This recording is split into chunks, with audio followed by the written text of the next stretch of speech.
শুভ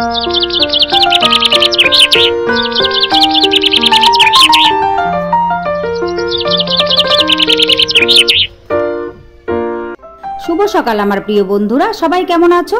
আশা করছি যে যেখান থেকে আমার ভিডিও দেখছো সবাই ভালো আছো, সুস্থ আছো, আর আমরাও খুব ভালো আছি। জলপাইগুড়ি জেলার ছোট্ট একটি গ্রাম থেকে আমি আবারও চলে আসলাম নতুন একটা ব্লগ ভিডিও নিয়ে। সম্পূর্ণ ভিডিওটা জুড়ে আমার সাথে থাকার অনুরোধ রইল। যারা নতুন এসেছো, ভিডিওটা যদি ভালো লাগে প্লিজ একটা লাইক করে চ্যানেলটি সাবস্ক্রাইব করে আমার পাশে থেকো। আর যারা আগের থেকেই সাবস্ক্রাইব করে রেখেছো, আমাকে সাপোর্ট করেছো, তাদের জন্য রইল অসংখ্য অসংখ্য ধন্যবাদ। আজ হলো শুক্রবারের সকাল, আর এখন বেলা বাজে সকাল 5:30।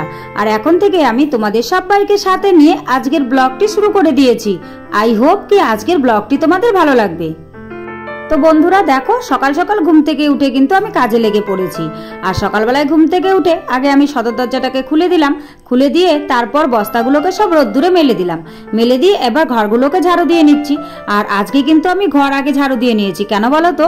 কারণ আজকে 4টের সময় মা বাইরে উঠেছিল, আর বাইরে উঠে যখন আবার শুয়েছে, কারণ 4টের সময় উঠে আর কি করবে, তাই আর একটু শুয়েছে। আর শুয়ে যদি ঘুমিয়ে পড়ে তখন আর টের পাবে না, তাই ভাবলো 5টার মধ্যে তো আমি উঠেই পড়বো। তাই কিন্তু মা দরজাটাকে খুলে রেখে ঘুমিয়েছে। তো দরজাটা খোলা ছিল, তাই কিন্তু আমি আজকে উঠে ঘরগুলোকে শুদ্ধ ঝাড়ু দিয়ে বারান্দাটাকে ঝাড়ু দিয়ে নিলাম। আর তার সঙ্গে বারান্দার সামনেটাকেও ঝাড়ু দিয়ে নিচ্ছি। আর তারপর কিন্তু আমি আমার ঘরটাকে ঝাড়ু দিব। আর এদিকটাকে জুতোগুলো সরিয়ে ভালো করে ঝাড়ু দিয়ে নিলাম, কারণ ভালো করে সকালবেলাটা ঝাড়ু দিলে না সারাদিন আর অতটাও নোংরা হয় না উঠোনটা। তাই এদিকটা আগে ভালো করে ঝাড়ু দিয়ে নিলাম মায়ের ঝাড়ুটা দিয়ে। তারপর আমার ঘরে এসে আমার ঝাড়ুটা দিয়ে আমার ঘরটাকে আগে ঝাড়ু দিয়ে নিলাম। তারপর ঘরের সামনাটাকে ঝাড়ু দিয়ে নিলাম। এবার কিন্তু আমি উঠোনটাকে ঝাড়ু দিয়ে নিব। তো উঠোনটাকে ঝাড়ু দিয়ে নিচ্ছি। আর এরই মধ্যে বাবু কিন্তু ঘুম থেকে উঠে গেছে। আর বাবু ঘুম থেকে উঠে বাইরে হাঁটতে চলে গেছে। আর আমি এদিকে উঠোনটাকে ঝাড়ু দিয়ে নিচ্ছি। আর কর্তামশাই এখনো ঘুম থেকে ওঠেননি। তো আগে সদর দরজার সামনাটাকে ঝাড়ু দিয়ে নিলাম। তারপর এইদিকে আমি পুরো উঠোনটা, পেছন দিকটা সম্পূর্ণটাই ঝাড়ু দিয়ে নিব। তো সম্পূর্ণটা আর আজকে তোমাদের সঙ্গে শেয়ার করলাম না, এইটুকু শেয়ার করলাম। আর বাকি হচ্ছে ঝাড়ু দেওয়া কমপ্লিট করে নিয়ে মোটামুটি বাসি কাজ বলতে পারো, এই বাসি কাজটুকু আমি কমপ্লিট করে নিয়ে এখন চলে এলাম কলতলার দিকে মুখ ধুতে। আর এরই মধ্যে কিন্তু ঝাঁটামশাইকে স্নান করিয়ে নিয়েছি। স্নান করিয়ে রেখে ঝাঁটামশাইকে ঝাঁটামশাইয়ের জায়গায় রেখে দিয়েছি।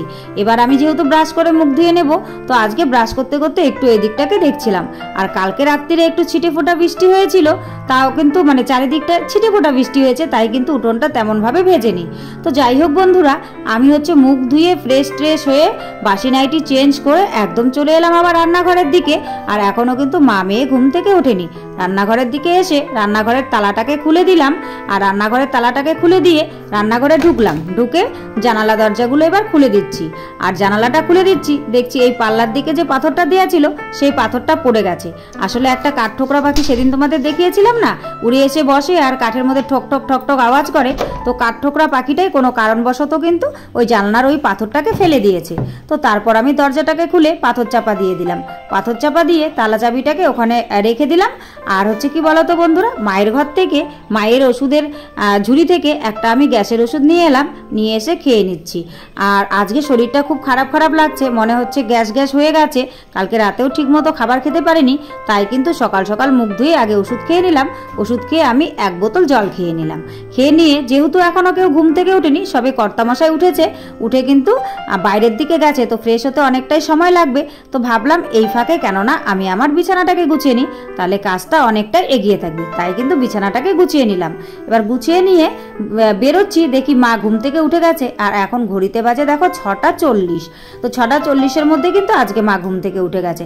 আর মেয়ে কিন্তু এখনো ঘুম থেকে ওঠেনি, দেখো শুয়ে আছে, মানে উল্টে পাল্টে ঘুমোচ্ছে। আর আজকে যেহেতু শুক্রবার আর আজকে দেরি করে পড়াতে যেতে বলেছে, স্কুল বন্ধ আছে, তাই কিন্তু মেয়েকে আর মানে ডাকছি না আর কি। তো শুয়ে থাকুক, আসলে বাচ্চা মানুষ সারাদিন ছোটাছুটি করে, তো সকালবেলাটাই একটু ঘুমটা পায়, উঠতে কিন্তু আলস্য বোধ হয়। তো তারপর মেয়ে যেহেতু ঘুমাচ্ছে আর মাও উঠে গেছে, সবাই উঠে গেছে, তাই আমি রান্নাঘরে চলে এলাম চা বসাতে। কারণ সকাল সকাল সবাইকে চা দিতে হবে, আর কর্তামশাইও চা খেয়ে বেরিয়ে যাবেন, তাই আমি চা বসিয়ে দিলাম। আর চা করে সবাইকে চা দিয়ে দিলাম, নিজেও চা খেয়ে নিলাম। তারপর চলে এলাম মেয়েকে ডাকতে।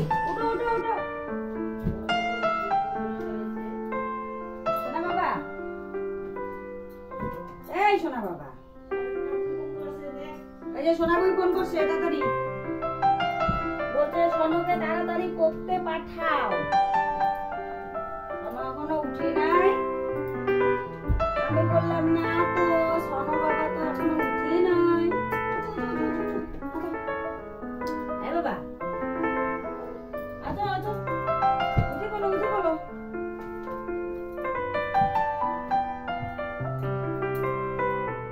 মেয়েকে অনেকক্ষণ ডাকাডাকির পর কিন্তু মেয়ে ঘুম থেকে উঠলো, কিন্তু তবুও ঘুম থেকে উঠেই আগে আমার কোলে উঠেছে, একটুখানি কোলে উঠেছে। আর এদিকে আমি যে কয়টা জামা কাপড় কাচার আছে, আর যেহেতু আজকে স্কুল বন্ধ তাই স্কুল ড্রেসটাকেও কেচে দেবো, তো সব জামা কাপড়গুলো নিয়ে মেয়েকে নিয়ে সোজা কলতলার দিকে চলে এলাম। এখন কিন্তু মেয়েকে মুখ ধুয়ে দিব। আর আজকে যেহেতু ওর উঠতে ইচ্ছে করছিল না, জোর করে টেনে টেনে তুলেছি, তাই কিন্তু ও আজকে নিজে নিজে মুখ ধোবে না। যেদিন ও নিজে নিজে ঘুম থেকে উঠে যাবে সেদিন ও নিজেই বলবে যে ও নিজে নিজে মুখ ধোবে। তাই হচ্ছে আমি ওকে ব্রাশ করিয়ে দিচ্ছি, মুখ ধুইয়ে দিচ্ছি। আর মুখ ধুতে ও জানো তো এই জায়গাটাতেই বসবে। আমি বললাম বাবা কলতলার দিকে চলো, বললো না আমি এখানেই বসবো। তো এখানেই ওকে মুখ ধুইয়ে দিলাম। আর মুখ ধুইয়ে দিয়ে এবার হচ্ছে জল এসছে, গামলাটা ভরে গেছে, তো ভেতরে একটা গামলা খালি আছে, তাই এখান থেকে ছোট বালতি করে জল টেনে টেনে ভিতরের গামলাটাকে ভরে নিচ্ছি। আর এভাবেই কিন্তু আমাকে প্রতিদিন জল ভরতে হয়, একটু উঁচু করে দিলে যেহেতু জল পড়ে না তাই। তারপর চলে এলাম রান্নাঘরের দিকে। আর মেয়ে এসে এখন গ্লাস হাতে নিয়ে নিয়েছে, ওকেও সকালে জল খাওয়া অভ্যেস করেছি, ও এখন নিজে নিজেই নিয়ে জল খায়। তারপর কয়েকটা বাসন গোছানোর ছিল, ওগুলোকে গুছিয়ে নিলাম। গুছিয়ে নিয়ে বালতিটায় কালকে রাত্রিরের একটুখানি জল আছে, তো জলটা ফেলে দেবো, তাই এখন যেহেতু রান্না বসাবো রান্নার হাঁড়িতে ঢেলে নিলাম। আর ওই বালতি দিয়ে এক বালতি জল কিন্তু আমি কল থেকে নিয়ে এলাম। নিয়ে এসে দেখো ভাত বসিয়ে দিয়েছি। আর আজকে যেহেতু শুক্রবার নিরামিষ, তাই হচ্ছে মানে কি হবে বলো তো, মানে সয়াবিন আলুর তরকারি হবে, আর হচ্ছে মানে কি বলে ওটাকে ঢেঁড়স ভাজি হবে। কিন্তু মা ভুল করে জানো তো পেঁয়াজটা কেটে দিয়েছে। তো যাই হোক পেঁয়াজগুলোকে সরিয়ে রাখবো, পেঁয়াজ রসুন সব এগুলোকে সরিয়ে রেখে নিরামিষই করব। তো এবার হচ্ছে আমি সয়াবিনটাকে ঢেলে নিচ্ছি, গরম জল করে সয়াবিনটাকে গুছিয়ে রাখবো। কিন্তু কি বলো তো বন্ধুরা, দেখো রান্না কমপ্লিট না করে আমার এই দিকটা কাজে চলে আসতে হলো জানো তো। তো অর্ধেক রান্না করে রেখে গ্যাস ট্যাস অফ করে রেখে আমি জলগুলোকে আগে রোদ্দুরে দিয়ে দিলাম। দিয়ে এখন যে কাঁচাকুচির কয়েকটা আছে সেগুলোকে আমি কেচে নেব। আর কেন বন্ধুরা অর্ধেক রান্না করেই মানে হচ্ছে আমাকে অন্য কাজ করতে হচ্ছে, সেটা তোমরা ব্লগটা দেখতে থাকো, তাহলেই তোমরা দেখতে পাবে যে কেন আমি অর্ধেক রান্না করে রেখে আবার এই দিকের কাজে চলে এসেছি জানো তো। তো যাই হোক প্রথমে একটুখানি সার্ফ দিয়ে হচ্ছে জামা কাপড়গুলোকে ভিজিয়ে নিলাম।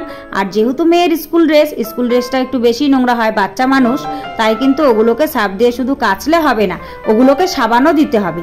তাই হোগলা সাবান একটা কালকে এনেছিল, আগের হোগলা সাবানটা শেষ, তো নতুন সাবানটাকে আমি খুলে নিলাম। আর আমাদের জানো তো সপ্তাহে 2টো হোগলা সাবান লাগে, কারণ এই যে সবাই নোংরা করে আর নোংরা ড্রেস পরতে ভালো লাগে না।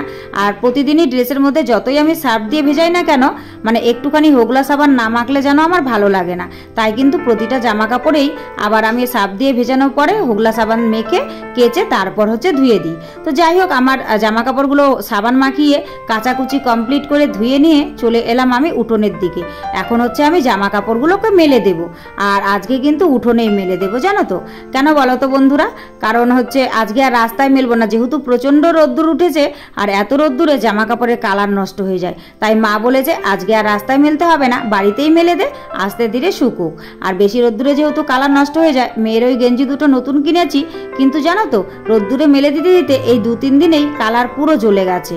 তো তাই হচ্ছে আজকে এখানেই শুকোতে দিয়ে দিলাম। আর জায়গাও যেহেতু আছে তাই সবগুলো কাপড় চোপড়কে আমি এখানে শুকোতে দিয়ে দিলাম। তো বন্ধুরা তোমাদের বলেছিলাম না যে কেন আমার অর্ধেক রান্না করে মানে হচ্ছে অন্য কাজে চলে যেতে হলো। দেখো আমার গ্যাস ফুরিয়ে গেছে, এখন গ্যাস দিয়ে গেছে, গ্যাসটাকে স্নান করিয়ে তারপর ঘরে নেব আর বাকি রান্না করব। তো যাই হোক বন্ধুরা, সব মিলিয়ে আজকের ব্লগটা তোমাদের কেমন লেগেছে অবশ্যই কিন্তু তোমরা কমেন্ট করে জানাতে ভুলো না। আর আজকের ব্লগের যদি কিছু ভালো লাগে তাহলে প্লিজ একটা লাইক করো, কমেন্ট করো, শেয়ার করো, আর আমার চ্যানেলটিকে সাবস্ক্রাইব করে এভাবেই আমার পাশে থেকো। সবাই ভালো থেকো, সুস্থ থেকো, তোমাদের পরিবারের সকলকে নিয়ে ভালো থেকো। তোমাদের সঙ্গে দেখা হচ্ছে নতুন কোনো ভিডিওতে, ততক্ষণের জন্য টাটা।